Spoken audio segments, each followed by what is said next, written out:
لیاری کراچی کا ایک شہر جہاں کہانیاں صرف کتابوں میں نہیں بلکہ گلیوں میں لکھی جاتی ہیں، ایک علاقہ جسے لوگ فٹ بال سے بھی پہچانتے ہیں اور گینگ وار سے بھی، جسے لٹل برازیل آف پاکستان بھی کہا جاتا ہے۔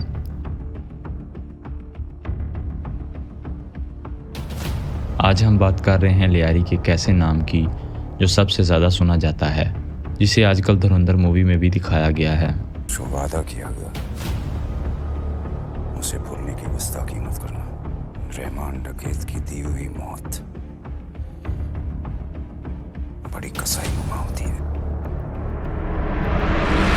رحمان ڈکیت کسی کے لیے وہ ایک خطرناک کریمنل تھا تو کسی کے لیے وہ ایک ہیرو۔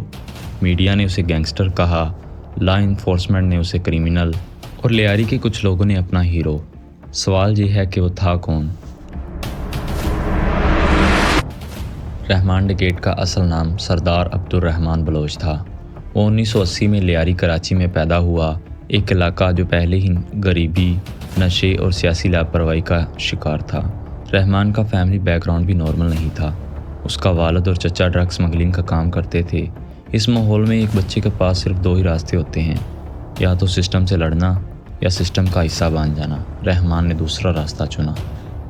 اس کہانی کو سمجھنے کے لیے ہمیں اس وقت کے کراچی کو سمجھنا ہوگا۔ 1990 اور ارلی 2000 کا کراچی گینگ وار۔ حکومت کا نظام ٹھیک طرح سے کام نہیں کر رہا تھا۔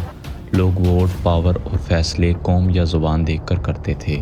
ریاست کی موجودگی کم تھی لیکن گنز اور گینگز کی موجودگی عام تھی۔ یہی وہ ماحول تھا جہاں رحمان ڈکیت جیسے کریکٹر نے جنم لیا۔ لیاری پر پہلے حاجی لالو اور بابو ڈکیت کا کنٹرول تھا۔ دونوں اپنے اپنے ایریاز میں لوگوں سے زبردستی بھتہ مانگتے تھے۔ 1980 کی افغان جہاد کے بعد کراچی، خاص کر لیاری، اللیگل ہتھیاروں سے بھر گیا۔ چھوٹے ڈرگ ڈیلرز کے پاس گنز آ گئیں اور وہ لوگوں کو ڈرا دھمکا کر ان سے پیسے وصول کرتے۔ اس دور میں رحمان نے حاجی لالو کا گینگ جوائن کر لیا۔ رحمان چھوٹی عمر سے ہی ڈرگ بیچ رہا تھا۔ رپورٹس کے مطابق غصے کی آگ میں اس نے 13 سال کی عمر میں اپنا پہلا مرڈر کیا۔ نام ان کا؟ نام اس کا یاد نہیں۔ اس کو چھری مارا تھا ہم نے تقریباً 89 کا یا 88 ایسی دور۔ کتنے آدمی کو چھری ماری تھی؟ ایک آدمی کو۔ تمہارے ساتھ کون کون تھا؟ میں خود تھی۔ رحمان نے حاجی لالو کو اپنے باپ جیسا مانا، لیکن حاجی لالو نے تو ہر گینگسٹر کی طرح اسے اپنے فائدے کے لیے استعمال کیا۔ بابو ڈکیت اور حاجی لالو کے درمیان خونی گینگ وار تھی اور بابو ڈکیت رحمان کے باپ کا قاتل بھی تھا۔ رحمان بھی اپنے باپ کا بدلہ چاہتا تھا، تو اسی چیز کا فائدہ اٹھاتے ہوئے حاجی لالو نے رحمان کو بابو ڈکیت کے خلاف تیار کر دیا۔ رحمان کا کہنا تھا کہ بابو ڈکیت ایک دن رکشے پہ کوٹ جا رہا تھا تو ہم نے بیچ راستے میں اس کا قتل کر دیا۔ ہمیں اطلاع ملی کہ بابو ڈکیت جو ہے کوٹ جا رہا ہے رشتے میں، تو ہم لوگ پہلے سے ہی بیٹھ گئے وہاں راستے میں۔ جیسے ہی وہ آیا ہم لوگوں نے اس کو ٹی پسٹل اور کلاشن کوپوں سے فائرنگ کیا۔ اس میں جو بابو ڈکیت اور دو اس کے ساتھی ہلاک ہو گئے تھے اور دو اور آگے اس میں زخمی ہو گئے تھے۔ بعد میں جو ہے ہم لوگ 1995 میں پولیس کے مطابق رحمان پر اپنی ماں کے قتل کا الزام تھا۔ لوگوں کا کہنا ہے کہ رحمان نے اپنی ماں کو اس لیے مارا کیونکہ اس کا بابو ڈکیت کے ساتھ افیئر تھا، جو لیاری گینگ وار کا سب سے ڈارک چیپٹر مانا جاتا ہے۔ 2001 میں حاجی لالو کے اریسٹ کے بعد گینگ بکھر گیا۔ لیاری میں دو علیحدہ گینگز بن گئیں، رحمان ڈکیت اور ارشد پپو۔ رحمان نے اپنا کنٹرول لیاری سے باہر ملیر اور کرنگی تک پھیلا دیا۔ دھیرے دھیرے رحمان لیاری کے سب سے پاورفل گینگ لیڈر میں شامل ہو گیا۔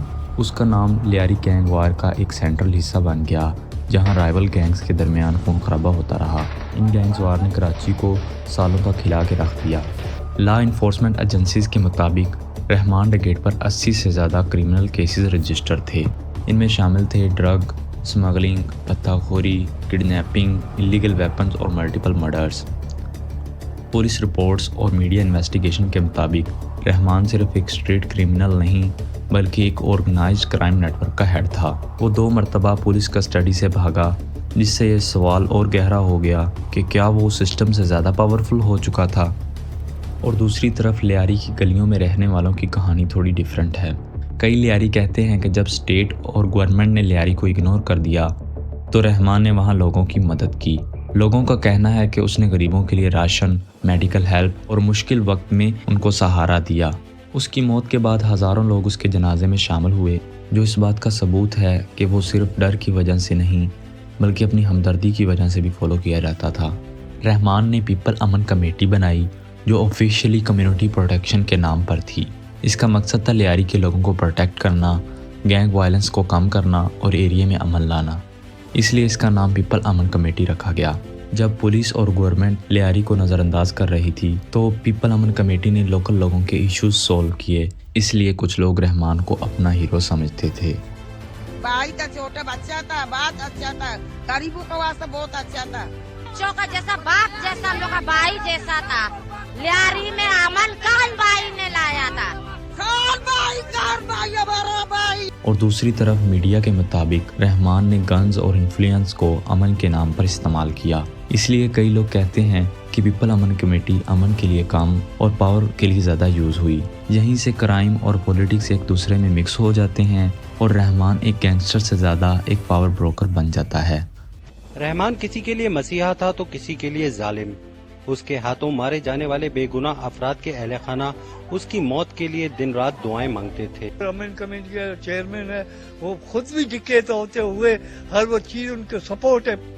9 اگست 2009 کو کراچی کے سٹیل ٹاؤن ایریا میں رحمان ڈکیٹ پولیس انکاؤنٹر میں مارا گیا۔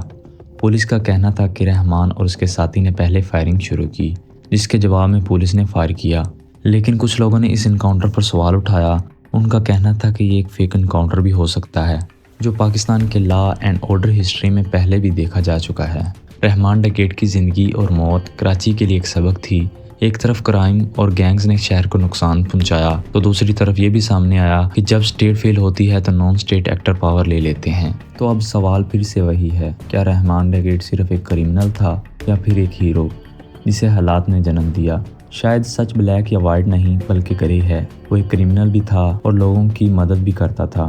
اصل بات یہ ہے کہ صرف ایک انسان کو بلیم کرنا آسان ہوتا ہے لیکن اسے سمجھنا مشکل ہوتا ہے۔ اب یہ فیصلہ آپ پر چھوڑ دیتے ہیں، آپ کی کیا رائے ہے سب کمنٹس میں بتائیں۔